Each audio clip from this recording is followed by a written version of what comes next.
I think that business sector should definitely invest in the education and empowerment of women. And this is an investment on which the return is very high. The return is high, the profits are high, and the opportunity cost is low.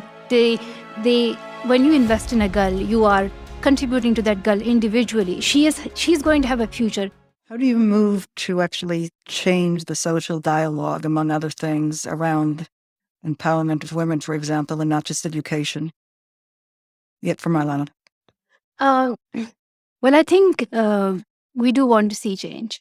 And for that, education is the only way that I see for women empowerment. And it's not the job of one person. Everyone has to play a role in this, whether it's at government level or business level or NGO level or local activist level.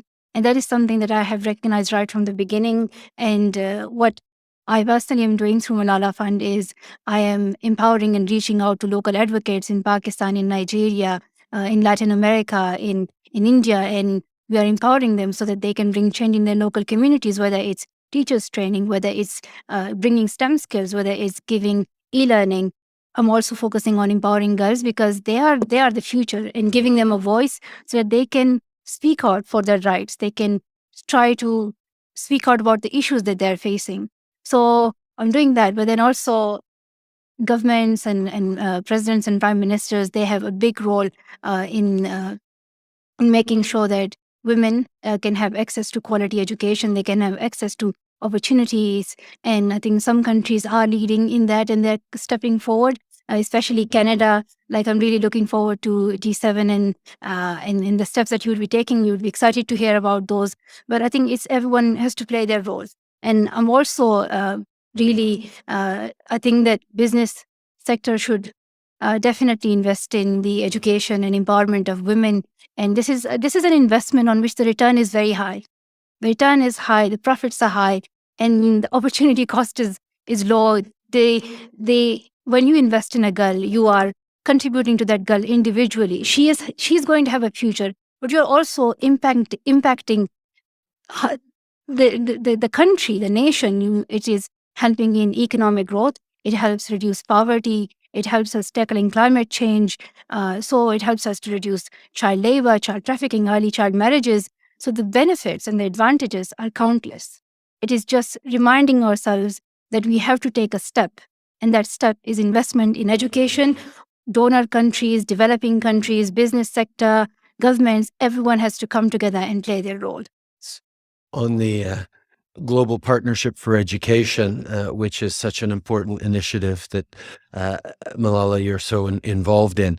It's something that's really exciting. And actually, there's a bit of synchronicity to it for me, because 16 years ago, at then G8 meeting that Canada was chairing in Kananaskis in Canada, the idea that would become the Global Partnership for Education was actually launched. And what you are doing and what the Global Partnership is doing around the world right now is so meaningful. A few weeks from now in Senegal, there's going to be an announcement of the replenishment of the Global Partnership for Education. And Canada is pleased to announce that we're going to be pledging $180 million, and we're actually doubling our yearly contribution to the Global Partnership for Education. We know that empowering women and girls through education, empowering the developing world through education, is an essential pathway towards success. And that's actually also part of why Canada set forward a feminist international development policy. We know that as we look to have the maximal impact on improving outcomes for people in the developing world, investing in women and girls not only has been done less than is fair or is necessary over the past years, but is the most effective way of making a real and lasting difference. And that's why we are so excited about the partnership on the Global Fund for Education, Global Partnership for Education, and also the full circle part is this year we're hosting the G7, and in many G7s, there's been discussions of gender, and it's important to talk about empowering women. And in many different organizations, we talk about it and say, okay, what can we do around the empowerment of women? Well, this year, we're taking a different approach on the G7. And instead of making it as a specific and important topic, we're making it touch everything we do. We've pulled together, as I announced a couple of days ago, a council, a G7 Women's Council that will be led by Melinda Gates and our ambassador to France, Isabelle Hudon, with many extraordinary women being part of it. And their job is to make sure that everything the G7 does, all the meetings, all the commitments, all the initiatives that we partner in this year and hopefully into the future, have a gender lens, that everything is looked at in terms of how it respects, empowers, enables women to be more successful. And I think that's something that we have to look at doing in more and more organizations, in more and more of things we do as business as usual. Well, first of all, I'd like to thank Prime Minister Trudeau for your commitment to Global Partnership for Education. And on behalf of 130 million girls, thank you and merci. And thank you so much for your work as well. And I think, yes, investing in science is just so crucial, and it applies to all subjects, not just science. Evidence, empirical evidence, data, these are such important things, and we shouldn't take them for granted, and we should invest in these. But I hope that as Canada is leading in this, I hope that other countries can also follow this example, and they can also make commitment towards girls' education in Dakar next week. And I hope that one day we will see all girls going to school and getting quality education. So I'm really positive and really hopeful. And the education is not just, if you look at the figures of how empowering women can contribute to the global economy, like imagine if women are brought into workforce, like it could increase the GDP of US by 5%, Japan by 9%, India by 27%. It can lead to the global growth as well in trillions of dollars. So the outcomes and the benefits are countless. And I think for that, again, investing in women, investing in girls' education is just so crucial. Let me just to continue with that, because one of the things you talked about India and some of the developing world where the potential is even more enormous than perhaps some of the developed world. But a lot of those things that are blocking them are really social and culture.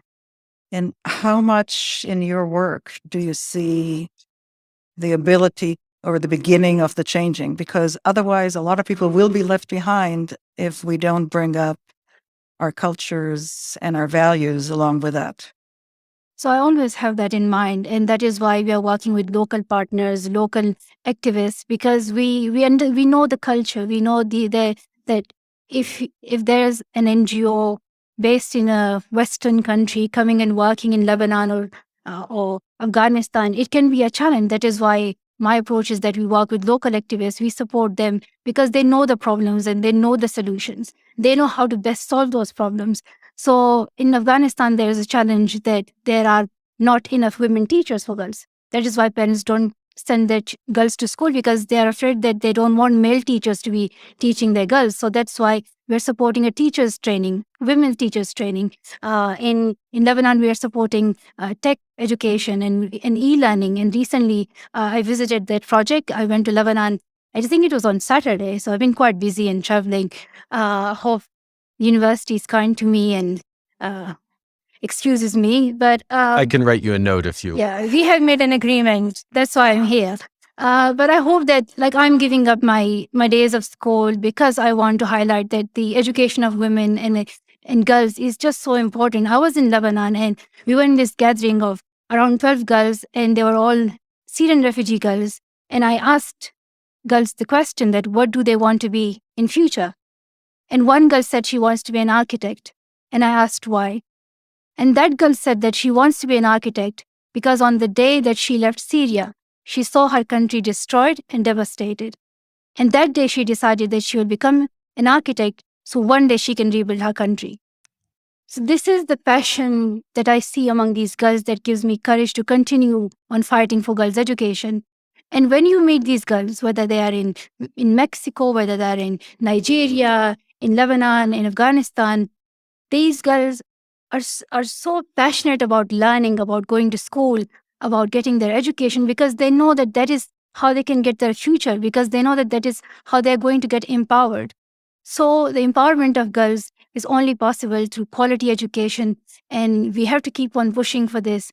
And I hope as Canada is taking steps that other countries will follow, and they will take an action.